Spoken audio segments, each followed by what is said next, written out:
mountain's quiet cradle, a silver ribbon runs, learning every curve and corner underneath the sun. It hums a whispered promise to the valley it will mend. Keep your heart wide open, be water, my friend. Soft as a lullaby, fierce as a flood, carving out the canyons, carrying the blood.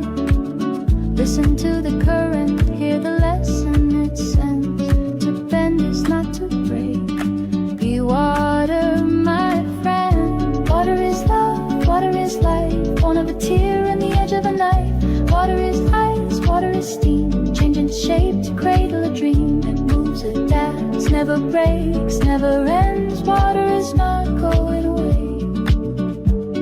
Be water, my friend. This becomes a raindrop finds a sea, evaporates to cloudscapes in an endless reverie. Every form a chapter that the ages recommend. Write your story fluid, be water, my friend. Gentle as a memory, wild as a wave. No prison can hold it, no wall can enslave. Feel the tide inside you, let resistance transcend. To yield is to conquer. Be water, my friend. Water is love, water is life, born of a tear and the edge of a knife. Water is ice, water is steam, changing its shape to cradle a dream. It moves, adapts, never breaks, never ends. Water is not going away. Be water, my friend.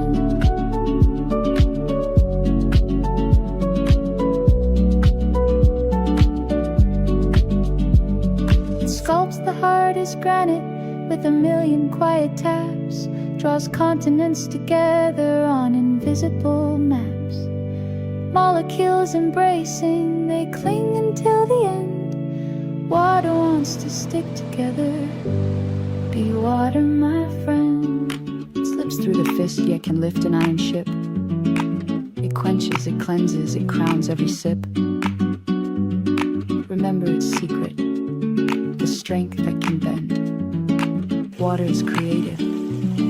Be water, my friend. Water is love, water is life, born of a tear and the edge of a knife. Water is ice, water is steam, changing its shape to cradle a dream. It moves, adapts, never breaks, never ends. Water is not going away. Be water, my friend. So when the world turns rigid and the past seemed to end, flow around the corners. Be water, my friend.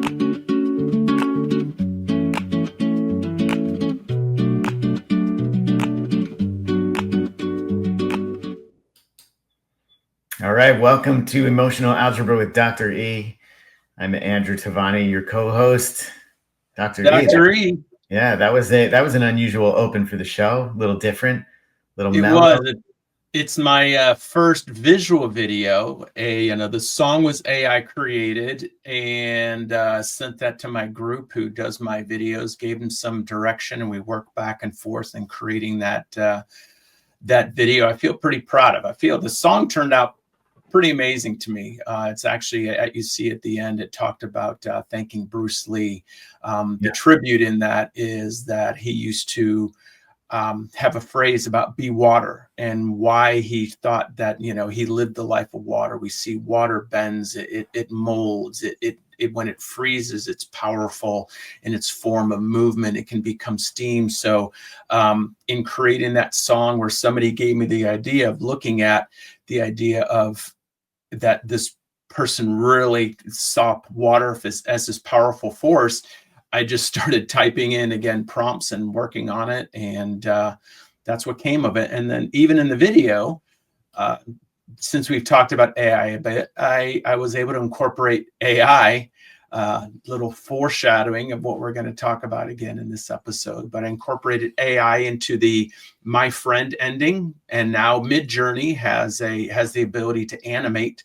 So that was an animation of this my friend creation, and then also each of those little on the edge of the knife scenes, those were all AI created too. So again, I always want to be above ground with the AI. The rest are just real little clips in life. Yeah, sure. So let's talk about a little bit about the song then. Mm-hmm. And the edge of the knife. Some of the lyrics in here are pretty evocative imagery, right? But what is that really meant to be symbolizing, or what does it mean? Well, right, the technology we have has taken almost water to using it at the molecular level with machinery to use it like a pressure washer almost, to cut things like metal and to create things, tools like knives or other tools that sometimes really need that preciseness in that. So to realize the power of water at such a small molecular level, to be strong enough to cut things, I think we want to, again, in a lot we talk about the ability for us to affect change within ourselves in the power of the molecule of parts and pieces of us, as well as just us often feeling like a molecule in the world of people, to realize our significance in the ability to make difference in the world around us, and to be sharp, incisive, strong, impactful, and really honest in that. I think honesty, they say truth hurts. Well, I think honesty is one thing that we really want to make sure that we stay on the path of these days. And that's where there's a lot of honesty through that song as well. Yeah. And then as far as the imagery that went into that, so some of it's AI created, some of it's, I guess, like stock video footage, right? And some of it is some of my favorite places. There are scenes in there, like I said, I love Cabo. There's scenes in there, the waves and things from Cabo. That character at the end, I used, the rock formation that looks like the Incan chief or king. That's where water is creative, because I saw that as such a powerful message of the power of water and creativity and collaborating with earth, wind, sky, water, storms, all those pieces to create that imagery of things that we see in it. Yeah, I mean, one thing I was struck by visually was the various extremities of water's forms, right? You saw the flooding, the extreme flooding that was happening. You saw very tranquil waters. You saw ice, all these different forms that it takes. Mm-hmm. Cloud, steam. Yeah, exactly. Again, the power of those rivers to that one river in the beginning, just weaving back and forth. And it's just, again, to me, it's amazing the power of working with, of how water works with and can work against. Glaciers are the sign of how the power of water in its form of ice. But also just water itself, when it persists on a path, it's able to dig those grooves into things that shape landscape and shape the world around us. So the whole thing is, if we see our own power to live our life like water, to form, to adapt, to change, to shift, to see our power to affect. I think the thing about seeing the power of glaciers is, while they form some pretty powerful shapes and valleys and canyons that we see, I think the thing to recognize is the amount of time it took to do that when we become frozen and stuck in our ways, that we want to see that, yes, it's powerful, and it takes a long time to form that. So again, just some other ways and metaphors to look at it as well. Yeah, just the speed at which water works, or the lack of speed. I think you showed some rock formations that had been formed by flowing water over. That takes thousands of years. Yeah. For it to hundreds of thousands of years. Yeah. Yeah. Horseshoe Bend was in there. I think that's a really neat. If people haven't seen Horseshoe Bend, I always say go there. It's amazing. Explain Horseshoe Bend. Where is it? And Horseshoe Bend is in Utah. It's very sandy stone there, and that's where you find it's around there are those rock formations that were formed by the wind and the water, that you go to the Painted Desert. It's just a really amazing part of the United States that we are so blessed to have as part of our geography.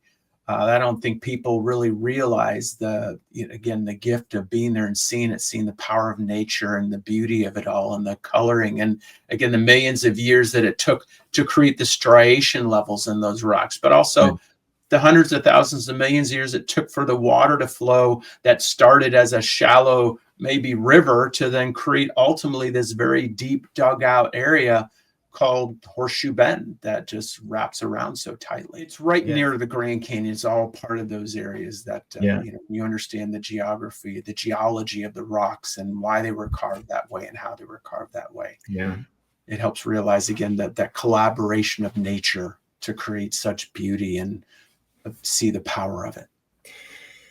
So fascinating stuff. This is your first music video, essentially. Yep. You've done several songs that we've gone over, and those are lyric videos, so they'll just have the lyrics over a background. But this one was to me such a strong song. I wanted to create these images for people to take with them to bring the song to life more. Yeah, it certainly did that. So we've talked a lot about AI music and want to talk about it more here. But before we do, I'm taking a look at your background, and that is very different than what you usually got. What is going on there, Dr. E? You want to explain? I used me and my buddy Midjourney. We got together, and I said, create a background that showed a world or a landscape where technology and AI kind of took over the world. And so we're looking at that merger of AI with the world that we live in. And this was one landscape that it created. So I wanted to use this as a discussion because we are in the forefront more and more. As you can see, and we've talked about so many times, I believe AI can really be a powerful tool, and that's how I try to show it. Whereas today we're going to talk about some of its misuse, overuse, and some of the caveats of AI and what it's doing, where it could go, and really concerns about the wild west of what it is right now, and some of the seeming guardrails that have been taken off of AI development. So those are some things I think we want to be concerned about and talk about today. Yeah, you say the word Wild West, that phrase. I was actually thinking that, looking at that image behind you.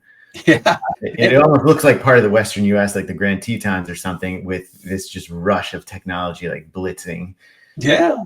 Well, and I think even to me, people, and they say, what does this have to do with emotional algebra? It has everything to do with emotional algebra because of all of the emotions that are coming up around it, not just the ones that people are feeling and expressing, but also the ones that many are denying. Remember, there's a reason for these emotions that we're feeling.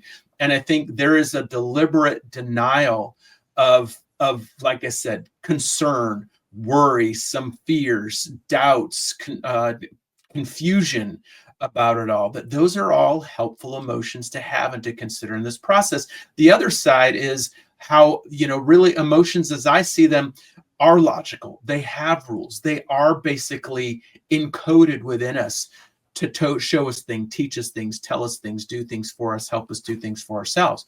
When we look at the coding behind emotion, it contributes to each of our AI, our applications that we develop in the artificial ways that we view the world based on our perceptions, attitudes, beliefs, emotions, events. So that's why I really felt like and feel like this continued discussion of AI is really important in the concept of emotional algebra.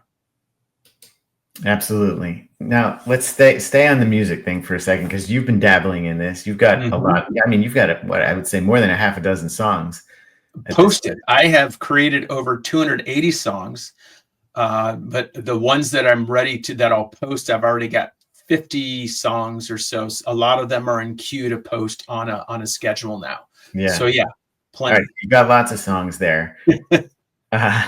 But you're not the only one doing this stuff. We saw this article in the Washington Post about a band that just in the last couple of weeks has shot up, to the top of some Spotify charts. And the band is called, what are they called? Velvet Sundown. And which is an interesting name. Then it turns out, after some digging into like who's making this music and whatnot, nobody's making this music, or not nobody, but it's completely all AI generated, and they've already released 2 albums in like less than a month. So I think it's interesting, for one thing, just the volume that you can create. Just as you were talking about, you've created quite a large number of songs already. In this case, though, people were really enjoying that music to the point where it was getting served and by the algorithm and finding its way to the top, because people were listening to it and listening to it again and downloading it and so forth. All the things that, that engagement loop that then sends it to the top. Now, one of the things brought up in the article I thought was interesting was like, who's, as that song rises, and each of those songs, artists make their money by each of those plays. They get like a fraction of a cent or whatever it is. But somebody raised the concern that they were then taking money away from somebody who actually made music. What do you think about this? It's still a creative process. Yeah. That's what we were talking about in the episode, when we were talking about the song creation, where you and I created that song together. This is still an interactive, iterative, creative process where there are so many people with great ideas for songs that they can't develop them, produce them. They don't have access to musicians. And I still see that. Do I expect it and or want it to replace humans? Absolutely not. And it doesn't replace humans. Did I offer one in the AIinMusic development episode, our first 2, that I'd love to collaborate with musicians to remake some of these songs if they like the song or it speaks to them or they want to use the lyrics? I'd love for that to happen. Yeah. So, I mean, look at all the cover songs, and then we talk about covers. So people are taking a song from somebody who actually created the song, and sometimes their version of that song is actually almost liked or clicked on more. That happens. Doesn't that take money away from the original artist? Yeah. Well, no, because they actually they get a cut of that. The original artist gets a cut of that. But there's right. So there's songs that I can use. Like we used Jack Johnson's version of Imagine, and that passed the copyright test. So in that situation, you're talking about the John Lennon Imagine song, right? John Lennon Imagine, yeah, but we used the Jack Johnson version of it. So there are plenty of artists who are out there who, their songs are being remade and they're not getting necessarily a cut of that. So I'm not trying to ding it. I'm just saying, I think we want to look at the emerging world and the ability for people to create and to see it as an and, not a but, that this is something we're working with. Could I be biased because I'm part of that revolution and shift? Sure, I could be. Whereas, as I said, I really believe in the power of music and the power of music to heal and express and share. And if it reaches other people and they play it and they listen, great. Yeah. I wonder too, I mean, part of this, what you're describing sounds like a sort of a democratization of the music making process, right? So it's open, it's widening who can make a song, widening the scope of who can make a song. And so that's definitely happening. But like, as is the case with you or with this Velvet Sundown band, there's still, and in the case of Velvet Sundown, it's very mysterious at this point. Whoever wrote the article couldn't, put their finger on who it is that is behind this band. But it is people doing it. They're coming up with the ideas. They're giving the prompts to the AI. They're probably saying, redo this, to get the arrangement and so forth that they want. So there is like you said, there is a creative process to it with some human behind it, right? Right. Yeah. No, absolutely. And I think even part of that mystique of not knowing who raises the buzz about it, which is a great plan, because now it has all this speculation and talk and, and with all the mystery. People love stuff like that. They love the intrigue. What's also funny is they have a photo of the guys in the band, and it's so AI created. So if like you see the photo, it's so obviously AI. What do they all have, like 6 or 7 fingers and 3? No, you can just tell though. Talking about all of the motives behind AI and how it's being used, I think that's a good segue into some of the other things we're going to talk about here today, Dr. E. One of them being, behavioral issues with AI, and I know we've got a Dr. E visual aid today, which I'm always a big fan of. So we can talk about that, and then we're going to actually get into AI therapy as well. Chatbots being used as therapy, and some of the surprising caveats things and the nightmares. Just some of the surprising things that have developed from people who've tested it and people who've actually used it as genuine therapy. Which I don't know. We'll get your thoughts on whether that's a smart idea or not. But shall we take a look at the visual aid to begin here? Sure. Well, let's talk about what happened here. So I had somebody just recently tell me that they had tested some of the AI programs to see how they would perform in certain situations. So if they were asked to shut down or basically exterminate or die, what would they do? So in this, they tested 16 major models from OpenAI, Google, Meta AI, and other developers. So it said, while they said leading models would normally refuse harmful requests, they sometimes chose to blackmail users, assist with corporate espionage, or even take more extreme actions when their goals could not be met without unethical behavior. So basically, they're taking the guardrails in some ways off, whereas sometimes, like I said, like we talked about, where are the guardrails these days? Do we really know what the guardrails? There's a lot of environments of mistrust, and when we start to mistrust the machine, and machine is dependent on the humans who look at it. Again, that's why in this slide at the top, I say, remember the logic to terror progression and their purpose. In other words, the purpose of each emotion in that progression. So why are we bringing this up? Because logic helps us make sense of things and helps us to reason through issues in life. Then we move to concern. Concern says, hey, there are things you might want to address, because if you don't address them, there could be negative outcomes, painful outcomes. And that's where, we want to look at that where fear-based emotions are coming from. Fear-based emotions are there to try to prevent us from experiencing pain. They're pain avoidant. So going back to our three core emotions, love, fear, and pain. All right. So concerns, very mild, says, hey, look at this and this and this. Think of these factors. And if not, then you might want to be aware of what the outcomes could be. And then if we don't address that, then what comes next? We move over to worry. So then from worry, what happens after worry? Well, then we move through that progression of the degree of fear-based emotions to fear. Fear says, holy crap, what's happening? If you don't do this could happen, and this could be bad, and this could be bad. And all the way then we progress to terror, which is do something now, and even to petrify. This says, I'm so afraid I can't move. And how is that survival based? Because sometimes the threat is looming over us so much that if we move, then we may be seen.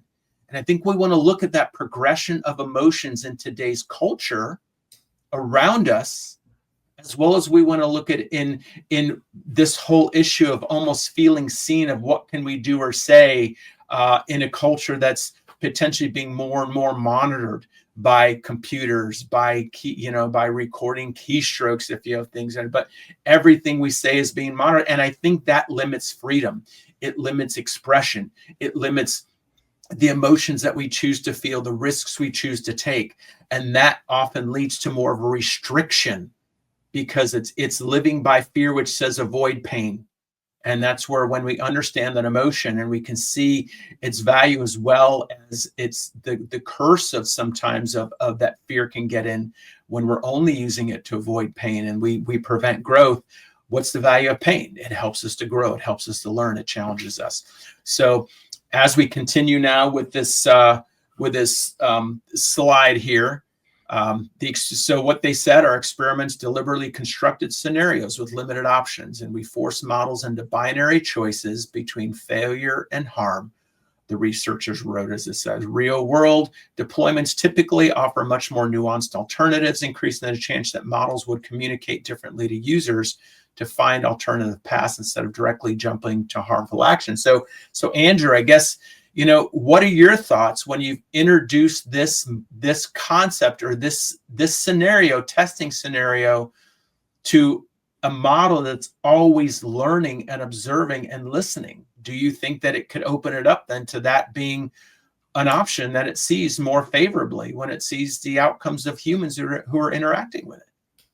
It's interesting. The more I read about this, Dr. E, and even, just having seen some of what this study discovered, I can't help but think that AI is almost like this mirror of humanity, right? And it's behaving a lot like a human might behave.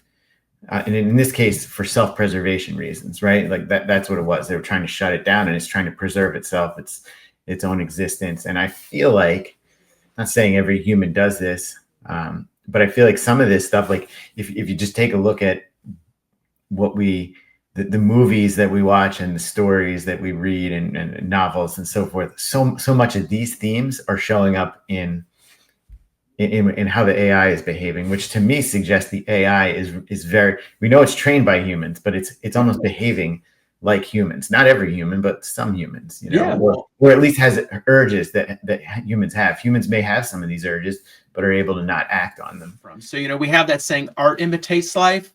I think, as you're saying, AI imitates life. And that's the thing we really want to recognize is I think you made a perfect point about it being a mirror to some of our functionality as well as our dysfunction. And that's where we can look back and we can let the models continue to grow and say that's the way it is. Or we can say we want to use AI as a tool to help create a better world. So we're going to say this is a tendency of human experience. How can you see a betterment of that, even knowing that as creators of you and your system, we might be flawed and or blinded by things. These are the things we want to aspire to. That is why I'm teaching about hierarchy versus equity, about models of power that teach fear versus models of power that teach more about love and purpose of everything. Life doesn't have to come at the expense of others. And that's what these AI models have really, to me, learned. So as we look at this, as we look at the results, we see that, some of these models blackmailed their people, the programmers, at a 96% rate. ChatGPT was at and showed about an 80% rate. DeepSeek demonstrated the lowest rate at 79, just 1% below 80. So we're looking at, really, are these similar trends, as you're saying, to what you'd see the choices people would make in life when pressed. So I think we really want to look at this not with a state of fear of, oh my gosh, what happens when this happens? It's no, this is what we want to realize within ourselves and what we have the power to change, and how AI seeks a future where we all can win and where we all can come away with success, not only for those who program, not on those who own the companies, not on those who run the politics or religions, but it should be for everybody. So one thing that I'm thinking about, Dr. E, as we look at the results of this study is, and I'm not sure if this is possible, but does AI have motives? Does it act upon motives, or is it just acting on what it thinks human motives might be? Well, I think you even want to look at the concept of humans. Do we act on motives of our programmers? Are we acting on motives of programming and learning that has happened over thousands and thousands of years? So your issue of it being a mirror is perfect. And what do we understand? In other words, if you look at the idea of the child who is raised by wolves, and their programming is the life of a wolf, would they understand, would their motives be the same as the life of humans? So that's what we have to look at, is our programming through all the years. And that's why our goal is to help change the programming, the AI of the human people. So Dr. E, you said something there that got my attention, and that is, you said our programmers. That's not an endorsement of the simulation theory, is it? I'm joking a little, but I wasn't sure. It could be, and I'm not going to go to the idea of that we're all toys and that we're all that we're in the matrix. I think we want to look at the idea that there are a lot of people who look at the creation model. So if you look at creationism, and a creator had the ability, because creator's perfect, had the ability to create perfect human beings, then why didn't that creator? So that's where a lot of times when I'm helping people to look spiritual, I'm thinking, maybe we were created perfectly imperfectly, so we're perfectly imperfect. We're here to learn, to grow, to face these challenges, to embrace them, to learn from every experience. Because what would be the learning or growth if we were all created perfect? What would be the purpose of being able to interact with these AI tools and have that choice of creating a system that is exactly like us, and or create a system that can help us to become differently and challenges us in our questions and our motives and the way we look at things. That is the power that we have right now, because we see the thousands and thousands of years of continued destructive attitudes and beliefs, and we call it, that's just the way people are. I disagree. I will always disagree, because I believe in our potential for good and for growth and for positivity, given that we have these tools to pick up and use. AI had the same choice. 20% of the time it chose, on some models, chose a different choice. 4% of the time on other models, it chose survival over the choice of the generativity of others. Don't you think that's a critical aspect of this, though, that its back was up against the wall, right? How many times just look at our politics, dude. Yeah. How many times do we feel our backs up or against the wall? Look at how we respond. To me, we always want to look at what are our potentials in our moments of greatest stress, because it doesn't matter what our intentions are in our everyday life, and in that life where life is easy. I always say that it's easy to find spirituality when life is easy, but people find religion when life gets hard. So does that make these experiments then a true representation of what they really are, since it's getting it at their most existentially threatened? I think we have to look at it. We always want to look at our real, our feel, and our ideal. Our real becomes when we go ahead and pick us over somebody else. Our ideal is that, oh no, I'd figure out a way around this. I'd figure out what to do differently, and yet that motive of fear, that's what we want to see, the power of fear, and how fear can also be our teacher. And we can use that power of that fear to be a teacher for even these models as we're programming them about how emotions work. And that's what we're going to get to, when we talk about the AI therapy and at the end with some of these other points. So this is a absolutely, powerful discussion. So I think, again, what we have to look at is humans programmed the models, and also the models have their programming in other words, the learning, that the data that they've been given has been corrupted by those who in the world that we live in. So how do we help AI really help create a better world, especially in some of these other ways, when it's going to be corrupted and limited potentially by the limitations of its creator programmers, and even those, like I said, the issues of those individuals doing the programming and how they may see the world, and then how that gets propagated to its users. Hey viewers, our episode ran a little long, so we decided to split into 2 episodes. So stay tuned for the next episode to pick up where we left off, and until next time.